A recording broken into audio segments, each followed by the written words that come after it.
Hey guys, Will Chen here. Thanks for coming back to the web design review, and we got something very special and creepy for you today.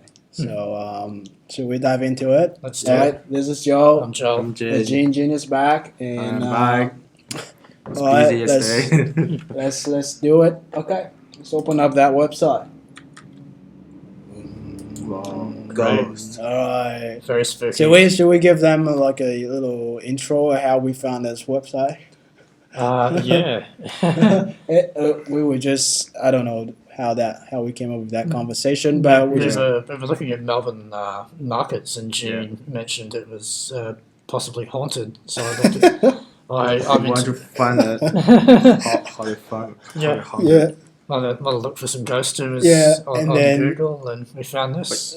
But it's true. They have a ghost in Queen Victoria's Market. Victoria Market. Yeah. All right. Around like 12 o'clock midnight. So you've been there 12 o'clock in the I've morning. not been there. I heard someone say that. Okay. Well, Yeah. next time you should go try and Yeah. investigate. I'm not going to try. Okay. All right. Anyway, so we type in ghost tools, Melbourne. Yeah. And they come up the first. Yeah. Right? I wanted to talk to you guys a little about this because I got this really cool tools here, which is just a Google Chrome extension that tells me roughly about how many searches per month, right? People search for this on Google. So 320 searches per month, every month. That's a pretty good keywords there. And surprisingly, they dominate its keyword because they got this here, what we call the knowledge panel. Okay, so Google, once they recognize, okay, this keyword is a business or organization or location, they will show up this knowledge panel.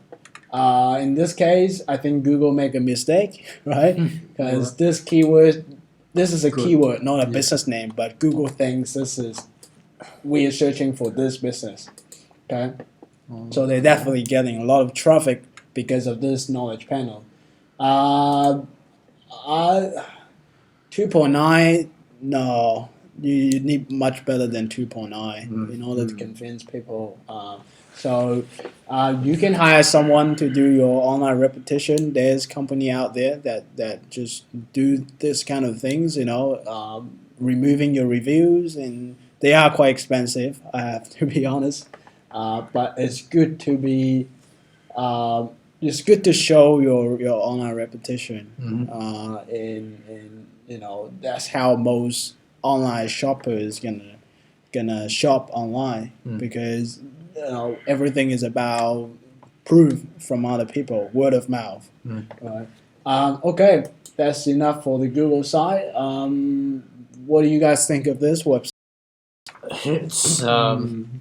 It's probably scarier than the ghost tour. Yeah.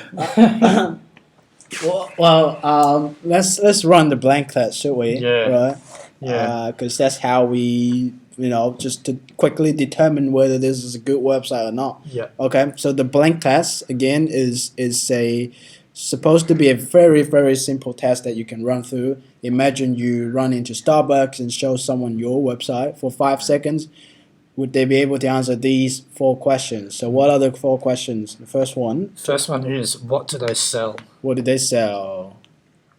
Yes, Yeah. ghost tour. Ghost tours. And then I look further down, bookshop. Yeah. Is it business for sale? Are they selling the bookshop? In between, they say that 8:30 p.m. Saturday. Right? From the bookshop. Yeah. Yeah, you're booking the tour and then you go to Google Shop. It takes a little effort to figure out what that means. Yeah. Yeah. But I think it's pretty obvious that they do ghost tours, and I assume that they sell books as well, haunted books. But it really takes a little effort and time to understand what exactly the business is. So if they have 2 different businesses, I would highly recommend them separated into 2 websites. Yeah. Right. Just do maybe like a bookshop dot haunted .com.au. You know, use a subdomain, but you don't have to buy a new domain name. Just use a subdomain. Okay. So first question, I think I don't think they pass. No. Yeah. I think Yeah. that pass. Second question: how can it make my life better? Okay. What are its benefits? Right. It's a little hard to answer this question for tools, but maybe we can rephrase it as just say, what's in it for me? You know, how is it gonna make me different? You know, because people who gonna join this kind of tools or do research about this, they just want that excitement.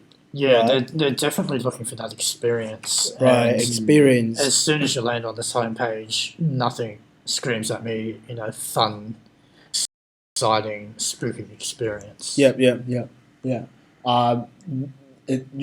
There might be, but we have to hunt for it. Yeah, you definitely have to hunt for it. This the way of how the website structure the content is not really digestible. So definitely need that hierarchy there to show here's the benefits, right? Here's how it can make you feel excited. Okay. I actually like how they say one of the most oldest ghost tool in Australia, discovered dark secrets behind our cultural capital. Yeah, there's some really catchy taglines. Yeah, it is, but it's not really. They're just not emphasized. Yeah. Okay. So second question. Second question, fail. No, fail. Okay. Yep. The next one. Third question, what should I do next? Okay. So the call to action. yeah. Okay. I can see in here in a phone number. I assume that's probably what they want me to do. Yeah. But maybe we can say something like get tickets, right? Making inquiries. Yeah. So, but the call to action is it's always good to use a very high contrast color to highlight the call to action, so people know what to do. This time I see it, but it's not really eye catching. Yeah, it just blends in with the rest of the white text. Right. Okay. Again, I don't think they're doing very good job with this one. And the last one is what's their brand identity? What's the brand identity? Yeah. They have none. No. Apart from that color grey. I'm gonna remember this background. Yeah. Like tonight when I sleep. Is that identity? No. All right. Your logo, right? You gotta have something really, really catchy in your logo, so people are gonna recognize you. Especially for these are very special events. Yeah. It's a lot easier for people to remember you than selling some boring stuff. These are very exciting stuff. So I would highly recommend them getting a proper logo done. Just use a very good color in your logo. Yep. Create that brand element so people recognize you on Facebook. And I think they're pretty active on social media, right? I've seen their Instagram, which again, exactly what I was talking about, no logo, right? That is not gonna help me remember them. Yeah. And that, my friend, is extremely long as a handle. How can someone gonna type in the whole thing? But I do admire them because they are very active on Instagram and social media. Yeah, it was just 2 hours ago, right? So that's very good. That persistency and not many business owners can do it. Most of them just make 2 posts and say, no one is responding. I'm not good. I don't know what am I doing this. Cool. I think now they fail all of the questions. Yeah. Yeah. 2 out of 10. Yeah. 1 out of 10. 1 out of 10. 1 out of 10. Yeah. I think I give them 2 points because they've been here for 20 years. Yeah, they've got some they've got some damn good reviews. Yeah. Which is another problem too, right? It's, yeah. Because they was just too many. Yeah, Right. You'd stop scrolling after the first. It's yeah, it's good to have reviews and proof, but sometimes you don't need that many, right? It just really backfire your own credibility when you put that many reviews. So just put the latest one. And again, I think they're pretty good. They're constantly updating their website, which is last month, right? So. But yeah, that kind of scrolling makes it very annoying for the clients, for the user, for the customers. And one more thing that I want to say is that they don't have a mobile friendly website. So I want to show our audience how to determine whether a website is mobile friendly or not. So if you're on Google Chrome, just click on inspect element with your right click, and that would opens up the mobile version. You can choose iPhone 5, iPhone 6. This is how Gene usually do it. Do testing. Do testing during the development. Like to me, I'm not a big fan of using two fingers. Right, when it comes to browsing a mobile site, I don't want to zoom in and out, zoom and drag and drop. But for me to read, my finger has to do a lot of work. Yeah.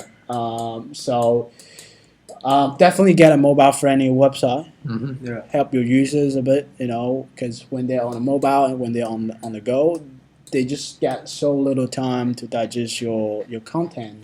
So invest a little time, especially when most of the traffic, more than half of the traffic are over on a mobile device already. Yeah. So when we develop website or design website, now we begin, designing from the mobile first. Okay. You guys got any other things that you want to say? Well, I know you can book tickets online. Yeah. But for me personally, if I was going to book tickets on this website, I wouldn't. It doesn't have any credibility in the design, and that steers away a lot of people. Yeah, luckily when you click on booking, it doesn't ask you for your credit card details, right? It's just simply a inquiry form. Right. So, but if they do think about getting credit card details, they better get a damn good web design for people to tell them, right? And that HTTPS, what we call the SSL certificate, it will give you. So, sometimes how you browse a website and they say secured and not secured. So that's called the SSL certificate. If you sell things, tickets online, definitely you need that on your website. It helps your SEO as well. So okay, that's the booking. Just a normal form. Yeah, that makes me just want to go back. It's not appealing at all. Very spooky. Very spooky. So Haunted Melbourne goes to